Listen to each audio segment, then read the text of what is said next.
wants to punish the countries that are not obeying the Maastricht Treaty. You know, and 3-4 years, a lot of these countries that are now forerunners in order to implement that punishment, they were telling, you know, why do we need this 3% at all as a budget deficit, you know? We can actually relax it to some extent, yeah?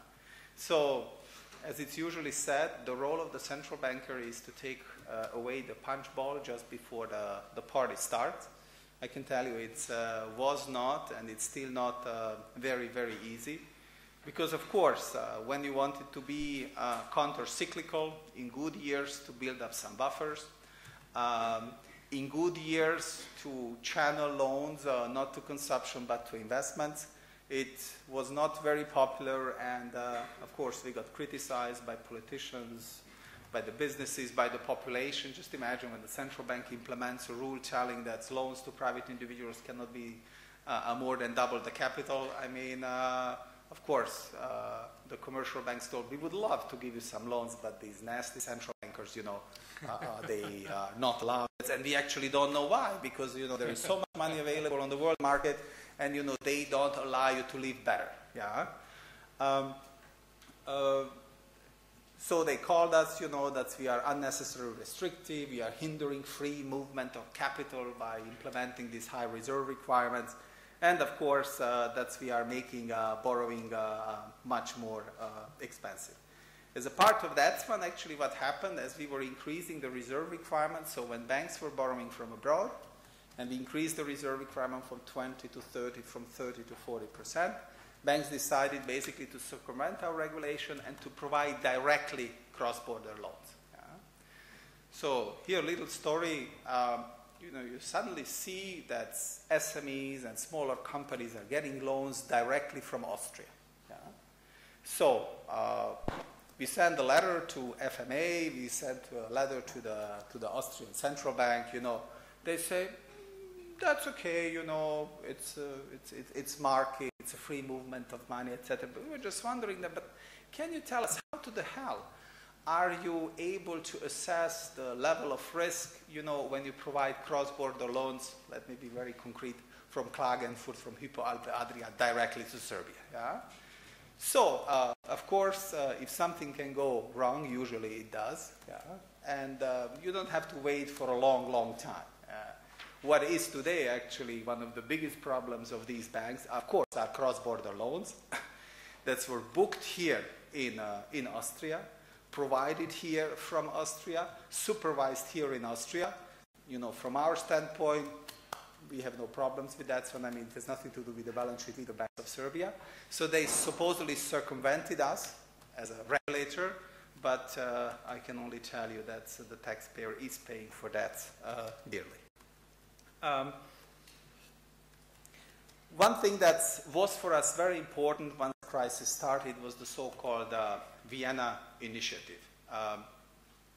The IMF came and they told us, okay, you have this current account deficit, you have a need for 1.8 billion euros. That was the planned current account deficit for 2009. Plus there is some maturing private debt of sub 4 billion euros. And the IMF was actually telling us, but if we are going to give you a billion or two, what if all the private debt maturing is not going to be extended? So basically the money we give you on one day is going to be taken by private investors tomorrow. So that's why the IMF actually preconditioned their financial support to the agreement of the main creditors, commercial banks, as a part of the Vienna Initiative, that they are not going to lower their exposure to Serbia in 2009 and 2010 below the level where it was at the end of 2008. So basically they told, if the loans are maturing in 2009 and 10, you should extend them, you should keep the level of exposure, you should not lower it, because then the IMF knew that at least the level of debt that is maturing in 2009 and 2010 will be refinanced, and then of course they felt, so to say, they had a good selling argument to provide a financial support in order to provide an assistance to the country. Serbia actually got promised 3 billion euros, and I think that's as it looks like my successor is doing the same strategy that I, meaning that Serbia is not going to draw more than half of that amount because the situation, of course, improved in the meantime. Of course, the question is now the Vienna Agreement is over at the end of 2010. What will happen in 2011? Definitely, you can see that banks are acting differently in the region. I mean, the first comers were definitely the Austrian banks. I mean, it was particularly Raiffeisen was the first one who got a greenfield license and who started this activity in 2001. Other countries copied. After the Austrian banks, it was basically French and later Italians one that came in. The last comers were the Greeks. Everybody thought, you know, you can copy-paste the Austrian formula, and this is a money-making machine. Definitely today you see that things are developing completely differently. Banks from certain countries are increasing their presence in Serbia. So if I talk about if I talk about Italian and French banks, definitely you can see that they are increasing their exposure in Serbia. If you talk about Austrian banks, they are so on the border, yeah. They prefer not to, or it depends on the certain institution. But if you look to the Greek banks, they're definitely decreasing their presence in Serbia. Some banks, of course, are facing tough challenges, how to raise additional resources on the international financial market. Some banks have to leave, actually, Serbia because of the EU regulation. Let me just give you an example. KBC got a green light from the EU for financial support from a Belgian government, but on the other hand, they have to sell their activity in Serbia and in some other countries in order to focus on their core market. So once more, some of the banks are ordered to leave. I just have to tell you that I'm sometimes very puzzled with these bankers. Everybody was buying banks in Serbia when they were 4 or 5 times book value, and everybody is selling now when it's below book value. So I still did not get the logics, but they say there is some. Yeah? And of course, today more than ever, it's very important where the country is headquartered. Yeah? Let me just give you an example.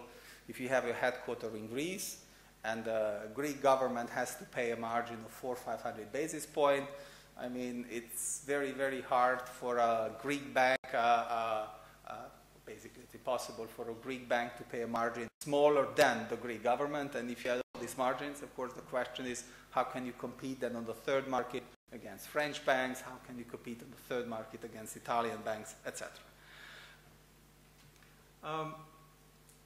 Will after the crisis be as before the crisis? A lot of people, and especially politicians, say, let's blame a little bit the bankers, let's blame a little bit, you know, the subprime mortgage loans, that's actually nothing to do with us. And, you know, things will get back to business as usual in a matter of years. In the meantime, we will pump in a couple of hundreds of billions into the system, and the growth will pick up again, and once more we can go back to the good old days. I mean, definitely in the CEE, we see that things are not developing as promising as maybe in some other EU countries, specifically if I look about to Germany or Austria. I mean, Serbia will have an increase of 1.5% of GDP. Most of the other countries in the region are going to be flat or still have a falling GDP. So definitely we will pick up much later. We were talking about that everybody wants to export. The only question is who is going to import. Yeah? So we all want to export ourselves out of the problem. The question is, I mean, who is going to be a buyer? I mean, it's definitely not the Chinese, as we heard. But, you know, the question is, are our governments using the crisis as a good reason to go through, you know, especially social policy-related expenditures? If I look the amount of money that's in the countries of the region is spent on pensions, spent on healthcare, spent on education. I mean, we are bleeding all over. And of course, when the revenues are falling, you have to cut. Let me just give you an example. Serbia had a budget deficit of 1.5% in 2007, and it went up to 4% in 2008, and last year it was also 4.5. Of course, it's not a problem to finance it for a year, it's not a finance to problem to 2 years, but just to give you a perspective, the public debt of Serbia increased from some 25% almost to 40% in a time period of 2.5 years.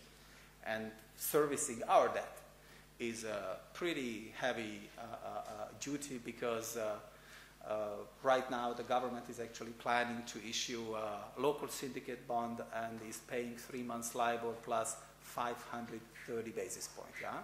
Of course, today it's not a lot because the 3 months LIBOR is low, but I mean, if it comes back to a normal level, and this is a 5-year loan, I mean, it can very easily go up to 7-8%. Yeah? So once more, the question is, do the governments have the guts? Do the governments have the readiness to go through, I mean, all the social policy related expenditures?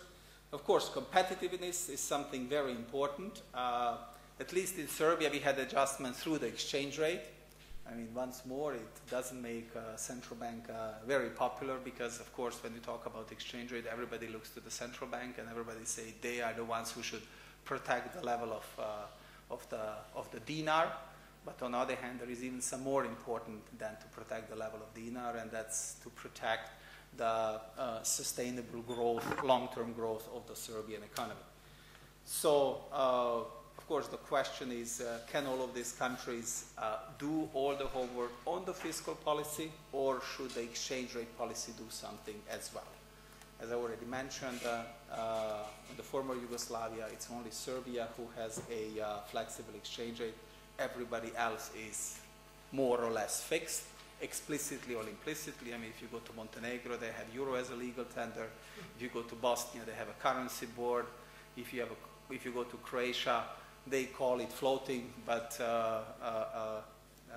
it's definitely floating in extremely shallow water. Last but not least, everybody is talking in Serbia, you know, and also in the region, how to grow in the future. Once more, as I already started, and this is how I want to end, before the crisis, GDP increase were basically and almost explicitly based on the local demand, which was funded by the FDIs, funded by the foreign borrowings, funded by the increased public expenditures, etc. So you basically gave more money to people. Of course, people spend it happily. Yeah. The question is, I mean, can you feed that machine so in the future, or you have to change something? Definitely we see that the funding is not available, and the funding is much, much more expensive than where it was 2-3 years ago. We came through the crisis by freezing wages, pensions. We tried substantially increase, and we did increase public borrowing, because once more, you all know that if you are a Minister of Finance and you have an alternative to pay building up to finance building up a highway or paying pensions, I mean, it's a no-brainer. I mean, you have to pay pensions, you have to pay salaries, and of course you try to postpone the investments as much as you can. So we did not change so much in the structure. We tried to come through the 2 years of this crisis by freezing pensions, freezing wages. We increased the public debt because we had to, once more, because the revenues were much smaller. And now the question is what to do in the future. We would all love, I don't know if you notice all of these Keynesians. 2 years ago, I didn't see them anywhere. I have no idea where did they suddenly emerge, or where were they 2-3 years ago. Obviously became very, very popular. I think I should use the word populistic, you know, just to say we just have to spend billions and hundreds of billions and everything is going to be okay again. We would love to go that way. The only question is, I mean, our region cannot get the money at the affordable rate. And I don't know if for you it's good if you can get the money, if it still makes sense.